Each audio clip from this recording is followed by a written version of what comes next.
This podcast is brought to you by the IIEA, sharing ideas, shaping policy. Welcome all.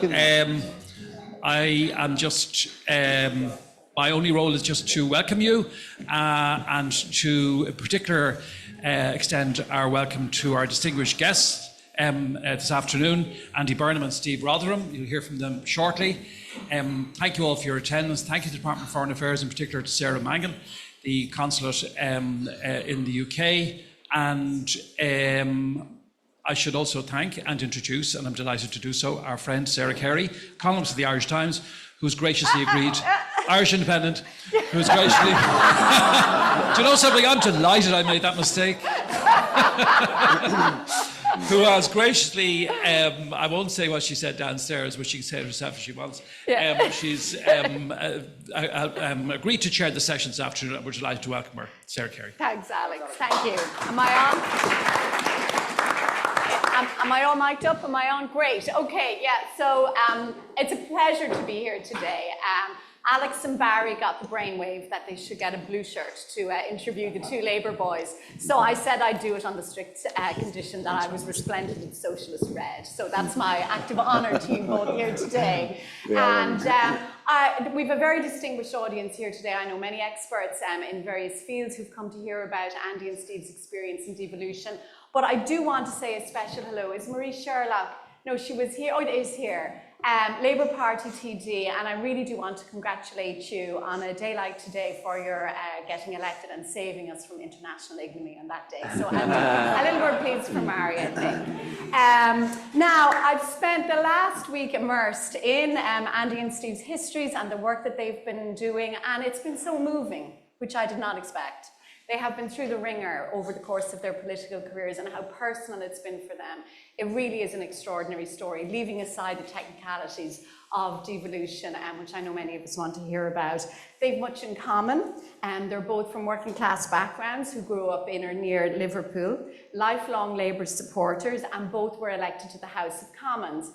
At that point, the divergences became a little bit apparent. Andy had managed to get to Cambridge and worked as a researcher for Tessa Jowell, so his career was always very much from the centre, and he ascended through the ranks in the House of Commons to various ministerial positions, becoming at one point Secretary of State for Culture and Sport. Steve was more the rowdy backbencher type.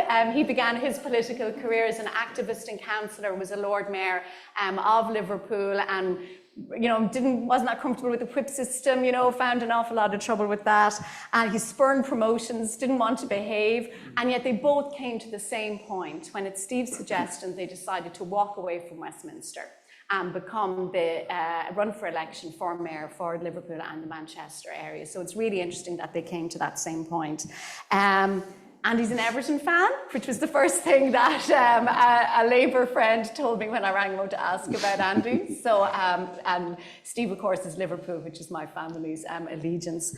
And in the book, there's a line where they say, for us both, it all comes back to Hillsborough, and it always will. And this is what I didn't expect to find in the book. Steve, you had a ticket for Leppings Lane on the day of that match, and you'd been in Leppings Lane the year before. You knew what it was going to be like. You met some other men outside the stadium, and tell us what happened next. Yeah, I mean, the reason it's relevant is, and we say everything sort of leads back to Hillsborough, is because that's how we came together, but we tell our individual stories about our memories of that terrible day. Andy was at the other semi-final, and he'll tell you his bit. I was at the Hillsborough Stadium, Sheffield, and I'd been there the year before in the same cup competition, at the same stage, with the same police force, the same fans, and it was completely different. So it just built up and built up outside with the turnstiles not able to let people in a steady flow, and we were backing up, and it was getting tighter. And there were three lads who were talking next to where I was, and we were lads by then. This is 36 years ago. So they were saying that they had 2 tickets for the Leppings Lane and 1 for the stand, and I had the Leppings Lane, so I swapped my Leppings Lane so then 3 could go together, and then I went to the stand where one of them was originally going to go to, and they went down that tunnel. So it's something that lots of people talk about, this thing, survivor's guilt, and it plays on your mind that I don't know what happened to those, because I didn't know these people, but they went down that infamous tunnel. And so that's why it was so personal to me to try to engage with the then young Bambi-faced Andy Burnham. Still am Bambi. Not so much. But Andy was a representative of government, and I was the Lord Mayor of Liverpool. And I tried to engage him early on, and he wouldn't. But then eventually he agreed to go to the 20th anniversary of Hillsborough.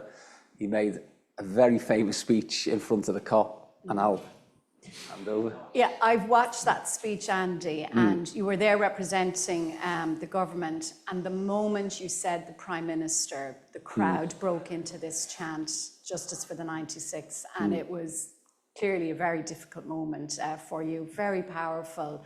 So tell us about that, and then how Theresa May ended up being the person who brought some resolution for everybody. Yeah, so I mean, just by way of a little bit of background, I was born in Liverpool, Evertonians on both sides of my family. And I was at the other semi-final on the day of Hillsborough. I was 19 years old on that day. I was home from Cambridge University for Easter. And as he mentioned that he went to Cambridge. got it in nice and early. And knew a lot of my friends were at Hillsborough, and I've been in with them in the pub the night before, as I describe in the book. So I lived that as a young man, and then went back to Cambridge for the summer term, and no one was talking about it. And to me, kind of the notion of Britain as two worlds, where people live parallel lives, was really kind of clear to me from a young age. But I did make my way in politics. But then when I made my way into Parliament, I was, Hillsborough was the thing that radicalised me in many ways as a young person, about the unfairness of how people from my part of the world were treated and blamed for what happened. And I kind of arrived at a crossroads when Steve, as Lord Mayor of Liverpool at the time, in February 2009, nudged me, Culture Secretary, and said, "You're going to get an invite to the 20th anniversary." My blood ran cold, because I knew, I'd been in that Leppings Lane as an Everton supporter. I knew everything about what happened. I knew the injustice of it inside out. But I knew I was also in a government that hadn't done anything. And so it kind of confronted me with the ultimate kind of almost crisis, really, where I had to say, well, what do I do? Do I go? If I go, what do I say? And I agonized about it with my family. And you say representing the government, I actually wasn't, in a way, in that I didn't tell anyone I was going. I just went. And in fact, the way I reconciled that thing about the personal me and the political me was that I made a kind of unauthorised call for full disclosure of all Hillsborough papers with Maria Eagle MP just a couple of days before. So I kind of in going, I'd already resolved that I was going to throw all my political capital at trying to reopen Hillsborough. And that was me in front of the COP. I've described it as, walking out to face the COP, which is a daunting thing to do as an Everton supporter.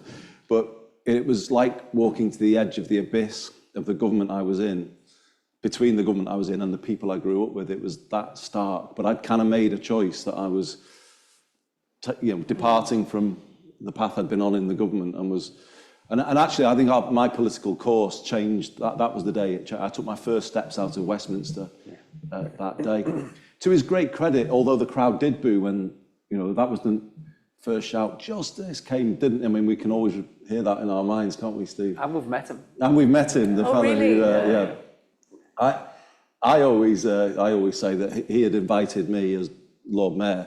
I always say that he gave the nod for the booing to start, I think, because I think you had a sixth sense, didn't you, that day had to break the dam in some way. Something had to give on that 20th anniversary. And And I kind of went there knowing that that was going to happen. I was like a kind of a knot in my chest, if you like, because I knew, and I was almost relieved when that started to be said. Yeah, it was finally named, the tension broke. And so, Steve, I think what it reflected, and what you both feel it reflected, was this prejudice and this terribly unequal and unfair treatment of the North, you know, from the Westminster South. So tell me a little bit more about that, and how not just about Hillsborough, but a whole history of poor economic investment, the very basis on which investment is weighed, the attitude towards Northern people, you know, that whole piece, that Hillsborough was only a symptom of that prejudice. It was, you're absolutely right. I mean, that's a great analysis of what happened. That was a microcosm of much wider ills within the British establishment, where they looked at people like us in the North, you know, almost as second-class citizens. And believe it or not, there was a time when a Tory government sat around the cabinet table and he talked about the potential for the managed decline of Liverpool. In other words, to mothball Liverpool, you know, with its great buildings and architecture and history and everything. Let's just close Liverpool down and move the people out. And that was a genuine topic that was potential, you know, a potential way forward, because Liverpool, being as Irish as it is, as independent as it is, pushed back against Thatcherism. Now, you might question the way in which it did it, but I think you have to be supportive of the fact that we knew that this thing about there's no such thing as society and all that nonsense, that's how you end up with what we've got today, with the fragmentation that you see, and the breakdown in social cohesion that we see, and the fact that, you know, you can have right-wing politicians, populist tropes, which resonate with people. So we were countering that sort of narrative. And Liverpool, with the docks going backwards, with industrial decline, was a very, very different place to the Liverpool you see now. In fact, there are parallels with Dublin. If you have a look, we were talking last night. What do you see as the parallels? Well, we were walking around last night, and the area that we were walking, Sarah was explaining to us about it used to be just the old docks and all that, and, you know, people would think twice about coming into those places that we were walking into, and now, of course, it's the epicenter of life, you know. And so that regeneration that Liverpool has gone through is similar to other great northern cities, but we never believed that we were getting a fair deal from national government. Hence why, when this bill came through Parliament that we were both sitting in, and I was having a look at it and I was thinking, we could take or seize more, you know, because it has to be an emotional thing. We could seize more control of our own destinies and all that. So that's why we had the conversation. So Andy, explain about the Green Book and versus something like a basic law that Germany has that you talk about. The Green Book is the basis for investment, and this was the basis on which the North has been deprived of investment. Exactly. So a couple of years before I was Culture Secretary, in 2007, I was asked to oversee the spending review of that government by Alistair Darling, then the Chancellor. And that was my biggest education in the ways of Whitehall. You know, when I had all of Whitehall coming to me to do their spending settlements. And one particular thing I was asked to sort out was the funding for what was then called Crossrail, is now the Elizabeth line. And people think we're anti-London. We're not, are we? I'm very in favour of London, the capital city, having, you know, magnificent sort of infrastructure. However, I said to the Treasury officials, there's no way I'm announcing all of these billions for London. You know, where's my rail project in the northwest? Where's my, you know, infrastructure project in the northeast? And I kept waiting, and I kept saying to them, where's the list? I want my list of the regional projects that we're announcing alongside Crossrail, and nothing ever came. And I said to one of the civil servants, why? Why have I got nothing to announce? Well, none of it passed the Green Book, Minister, the Green Book test. I said, what do you mean? Well, the Green Book's an economic test, you know, and none of the projects would return enough to the UK PLC within 25 years, and therefore they don't get a benefit cost ratio that meets the test. And it was at that moment that, I really had a moment, and maybe I should have known this before, but I had a sort of moment of complete clarity where, Europe was funding on the social case and the social test in Liverpool and parts of Greater Manchester. But our own Westminster government was only funding things on an economic basis, hence the overheating of London and the South East and the complete neglect of large parts of the country. And the contrast is with Germany, because I've kind of since discovered that Germany has a 180-degree different approach to things. They have a written constitution, for a start, which is something we advocate for the UK in the book. They have a basic law in the German constitution that requires equivalent living standards between the 16 Länder of Germany. And I am arguing for we are for a British basic law. If because Britain played a big part in shaping post-war Germany and the Länder system. If we had done the same in our own country as we did in Germany, Britain would feel very different. Germany you go, don't you? And you see the same type of public realm and infrastructure of a high standard wherever you go. Well, you don't see that. You don't see that in Britain. And if there was such a thing as a British basic law requiring equivalent living standards between the regions of England and the nations, Liverpool would have a tram system, Manchester would have an underground system.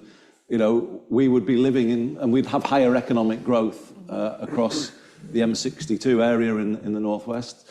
But sadly, we don't. And it's that green book mentality that is still true, isn't it, Steve? Absolutely entrenched in the Treasury, hence a recent announcement about Heathrow expansion and Oxford and Cambridge this and Gatwick Airport that. Right, and actually, Paolo Carboni, who built the Dublin Lewis tram, is here today, so he'll show you how to build a tram. Oh, Steve. please, yeah. I work with them, declaration of interest. The inequality north and south is so stark. I was at a health conference a few years ago, and they were talking about infant mortality. And in the north of England, infant mortality was 4.6 per 1,000 live births, compared to just 3.3 in London.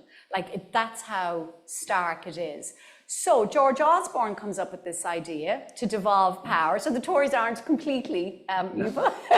And we give credit where it's you saw the opportunity. So tell us what powers have been devolved, because when the subject comes up here, we say, oh, but what powers could you devolve? Maybe a little bit of housing, but it's quite significant, the powers that you have, isn't it? Yeah, if I could just illustrate that point that you made about life expectancy. So when I was an MP, the area that I left and the area that I went to work in, so in Walton in Liverpool and in Westminster in London, there was a 15-year differential in life expectancy.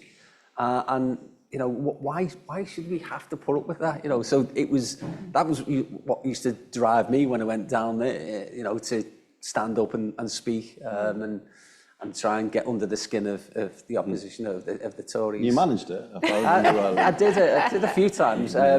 I famously said, didn't I, to Jacob Rees-Mogg about, Jacob Rees-Mogg? Yes. He was called the MP for the 18th century. So I said to Jacob, it must be really galling for your parents because they've invested so much in your education and you've had the best start in life and a silver spoon and everything, but you've ended up working in the same place as a bricklayer from Kirby. So Jacob really appreciated that. So the powers that went... we've got limited powers, in all honesty. Right. Andy's got more extensive powers. Okay. So we haven't got police, although there's certainly a move now within the government for policing to come over to us. I had a meeting with Jim McMahon only a week ago, and that's very much the clear, and I can say that, even though I know this is going out, that's very clearly the position of the government. We haven't got coterminosity with the boundaries of policing and fire, but Andy has, so he's got them. But Andy got also what's called a single pot settlement, an integrated settlement, and we get ours next year. So we're sort of catching up on some of the things, but certainly Because when Manchester you started, I being should say, ahead. when Steve was first elected, he showed up for work. Like, there was no office, no desk, no staff. He was starting from ground zero, whereas Andy was walking into a job where it had already some progress being made. Yeah. So what do you have, Steve? And what was it like starting from scratch? We've John Moran down in Limerick who's doing the same thing, starting from scratch. Do you know what? We've discussed this, because what Andy was trying to do is to turn around a super tanker. Right. But I was building my own speedboat. You know what I mean? So I think we were fortunate in some ways, because what we've got now is a functioning combined authority that I would have liked to have walked into.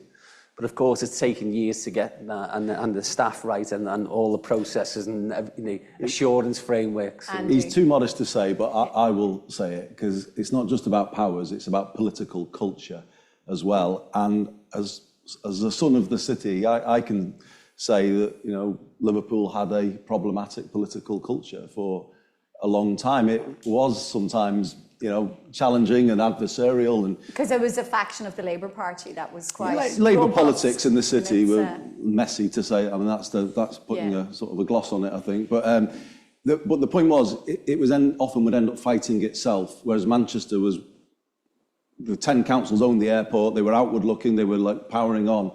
And the truth is, the two cities diverged a bit in that period, because Liverpool was inward looking and Manchester was the opposite. But this man has changed that, and honestly, I can say that he's the first person, in my view, to change Liverpool politics properly in my lifetime, to the point where now the city region has a strong combined authority that he's built, and is much more in a pragmatic, practical, pro-business. It's about credibility, space. that when you do go looking for money, people trust you with it. Is that? Yeah, you've got to win people over. I when I was an MP, I remember very first sort of journeys into the labyrinthine world of Westminster, or the palace, as it's called. I used to get lost in corridors, and I was outside of a door. It was slightly ajar, and I thought, I wonder if this is where my meeting is. And people were openly discussing Liverpool and Liverpool's approach to whatever had gone on beforehand. Right. But they were mocking of Liverpool. And I just thought, I want to change that perception or misperception of the city and the city region. So, and that's what we've been able to do. But I think we've still not got the same outlook as Greater Manchester. And so devolution is a journey. We're not at our destination at the moment. And as Andy, and there was another one in West Midlands called Andy, as they were trailblazers, we were sort of picking up from them the sort of things that we could do, and we have started to change. So what have you done? So we've created, obviously, lots of opportunities. So 30,000 apprenticeships, 60,000 jobs, 32,000 homes. We've completely transformed the transport system. And whilst we haven't got a tram, we've bought £500 million worth of brand new trains, rolling stock, and we design them with the public, and they're level boarding access. So if you're in a wheelchair, you go straight on. There's no step, there's no gap. We're building a new ferry across the Mersey. We're taking our buses back into public control, and he's already done his. We're taking those back.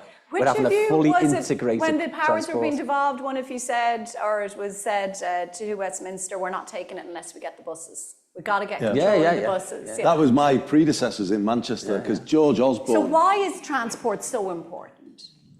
Well, it's the foundation for a productive economy and economic growth, isn't it? If you've not got connectivity, if you don't connect people to each other, to jobs, to opportunities, you haven't got the basis for economic growth.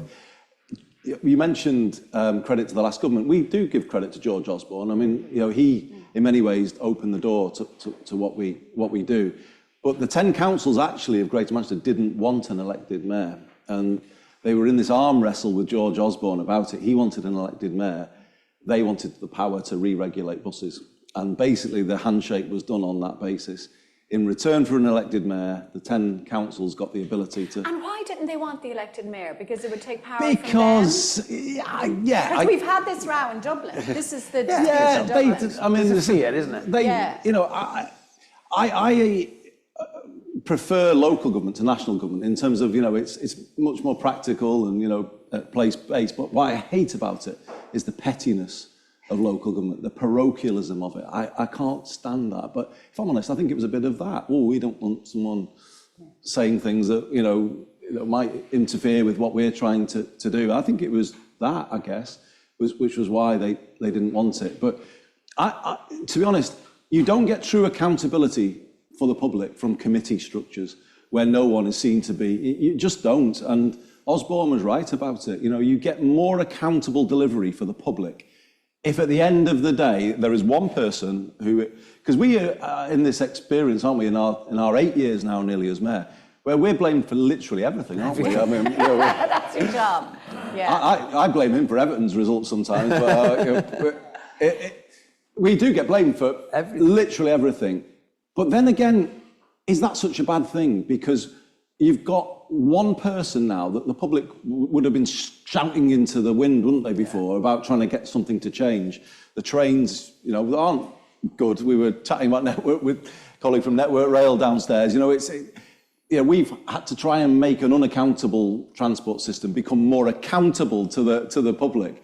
And that position of the mayor has been critical in that. It does mean that you get the sharper focus on the public experience and delivery. And, I really hope John Moran in Limerick succeeds. I wish him well. I've not met him. I would like to meet him. I've heard a lot of things about him.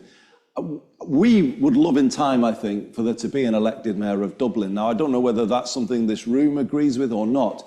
What I can say to you all is, if there was one, Steve and I would pick up the phone to that person every couple of weeks or every month. And I think the cities would just have a more regular collaboration than these trips that we make. We do make these trips because we consider them really important. But Cork with an elected mayor, I just think you would get a more city-to-city collaboration across and that's something, UK and Ireland. Michael Bloomberg had them over in New York at a big conference, which was about cities. And there's a line in the book, I think, Andy, it's yours. If the 19th century was the century of empire, the 20th century of the nation state, then the new thinking is that the 21st would be led by a network of cities around the world. So, Steve, I'll put a final question to you, and then I'll throw it open to the floor. And if anybody's watching online, please send in a question too. I have a tablet here to read them. Steve, you see, it's all grand, but at the end of the day, it's about money. If you want to build projects, if you want to build your infrastructure, then the city needs to be in a position to borrow money without having to go, what I think you described as bended knee, to Westminster. But you can't do that unless you've got an income. So tell us how the money bit works and how it makes a mayor, with proper powers, financially viable. And you're absolutely right again. Look, the quantum of funding is always the most important thing. If we had limitless amounts of money, just imagine the wonderful things we can do. So you have to find a different way of doing things. So I mentioned the trains before, which are £500 million. I'm looking directly at my finance director there. But actually, buying the new rolling stock and not leasing 50-year-old falling apart rolling stock that we had before trains is cheaper. So it's actually a saving to us. Plus the fact is, that's state of the art, battery technology and all that stuff. So we're making savings by investing. There's a really big point here. The irony is the privatisation and the deregulation of the 1980s led to more wasteful, inefficient, expensive services. Would you renationalise? Well, I have done buses, as Steve said. So I'll just give you an example as to why it didn't work in the public interest. In a deregulated system, Steve or I could just get a notice that a bus company was going to cut this route from this isolated area. They just say, so basically what they're doing to you is putting you over a barrel, and you were like, well, how much do you want? And you ended up sort of throwing money just to prop up services, and they got all the commercial profit from these services. We've put them back under public control, and per kilometre, the contracts we've got in our regulated system compared to the old deregulated world are a third cheaper. So picking up exactly the point that Steve was making, this is, okay, we're coming from a certain side of politics, but I am absolutely clear that the privatisations and the deregulation in the 1980s in Britain has led to higher cost of housing, higher cost of energy, higher cost of water with crumbling infrastructure, fragmented railways, all of which is an unsustainable, huge cost burden for the taxpayer, and with really poor services.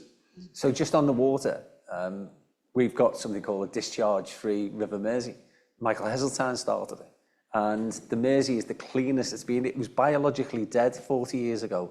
And now its ecology is just absolutely amazing.